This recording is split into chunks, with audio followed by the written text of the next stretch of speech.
Hey everybody, Louis Skibo here from PowerModz. I just pulled this axle out of the old REV. I'm building a mod sled here, and it's got these internal drivers on it. Now these look to be the original factory drivers. I'm gonna get rid of these. We're gonna update this sled a little bit, and I'm gonna put extrovert drivers on it. Now these extroverts I got from firstplaceparts.com. Now the benefits I'm gonna see from running these extroverts, I can run my track a little looser. I don't have to worry about it ratcheting with the higher horsepower motor that I'm running. I like to run the track a little loose when I'm playing in the deep powder, and these extroverts, you can see these little external nubs here. These go through the holes in your track, get a better grip on there. There's no slippage. Now these aren't very hard to install at all. These intimidate some people a little bit. Don't worry about it. I'm going to show you how to do it. It only takes a few minutes. In order to make your drivers line up, all you need to do is take a couple of quick measurements. I just took the old axle here with the drivers on it, slipped it into place, more or less centered up. I just measured from the center of the track clip to the edge of this outer internal drive cog. And that gives me about 2.5 inches. And then I just measure from the outside of the internal driver here. Take those two figures, add them together, and that's going to tell me where the center of my extrovert driver goes. Now all I need to do is just press these off, mark on the shaft where the new extrovert drivers have to go, and then we'll press those on. Now's a good time to check your bearing.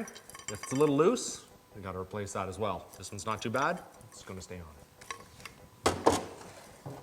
Now you might think this is pretty complicated to do, but it's not. It's just a press. You know, the money you save by doing this yourself allows you to go and buy one of these, then you can start to change out bearings yourself, press in ball joints if you have to. Very handy little thing to have and very inexpensive to buy. So now I've just placed the axle shaft with the drivers on it into the press, place two blocks at the bottom, and all I have to do is just press these out. Make sure you're wearing gloves and your safety glasses. It's a little time consuming. Gotta do it by hand. Some are electric, hydraulic. Not this one. Old school.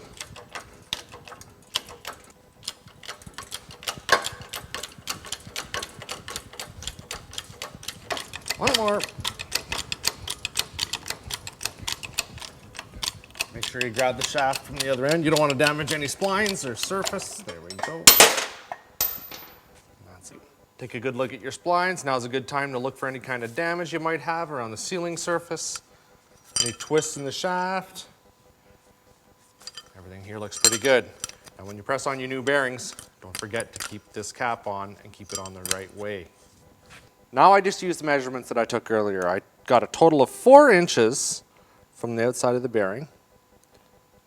I'm going to mark that on the shaft. So now I know where the center of this extrovert driver has to go. And the total width of this is 3.5 inches. So I need to split up the difference. Mark it on either side of that line. That's 1.75 inches on either side.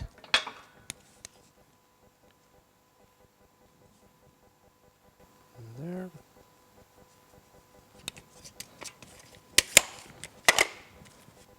Now when I press those drivers on, those marks would just disappear. So all I'm going to do is just take a little bit of a hacksaw blade here and just lightly score the paint, and then that way I'll see exactly where I need to press those drivers onto. Now you might be saying, okay, now how do I put the other side on? That's very easy. All you do is you measure from the center of track clip to the other center of track clip. It's 9 inches. Then measure from the center mark on your shaft here, 9 inches over here, and then do the same thing. 1.75 inches on either side of that, and you'll know exactly where to press those extrovert drivers on. Let's get them on. We're ready to press these new extrovert drivers on. Like I said, make sure you have this bracket on, and make sure you have your bearing in here. Make sure that's in good shape. You don't want to be going through all this work just to find out that you need to replace this bearing a little way down the line. We've got all our marks lined up here, and then we're going to install our first driver. You'll see this little arrow here. Now, both of these extroverts have that arrow on it. You have to make sure that they're both lined up and pointing the same way. If not, one extrovert driver will be misaligned with the other one and it won't fit up inside the track holes the way you want them to. Just make sure you line up your shaft with the inside groove of this extrovert. Start to press this on.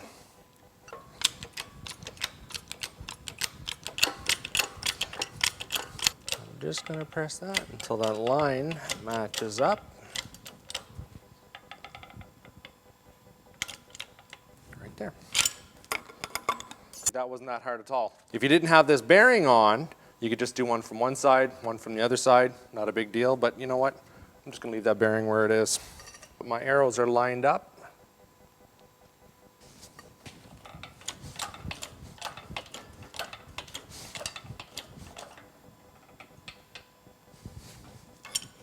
Well, there, that wasn't too hard at all. You know, I saved myself a few dollars doing that. Very easy installation. Maybe your friend has a press. If you don't have one, just run on over there. 20 minutes, that's all it took me. Now, when you go to buy these extrovert drivers, make sure you give firstplaceparts.com a call. Tell them Louis from PowerModz sent you. Don't forget they ship free in the United States and they ship USPS to Canada. Check us both out online on Facebook and YouTube, and make sure you give us a big old thumbs up on our videos. Thanks for watching me here at PowerModz. I'm Louis Skivo. Right on.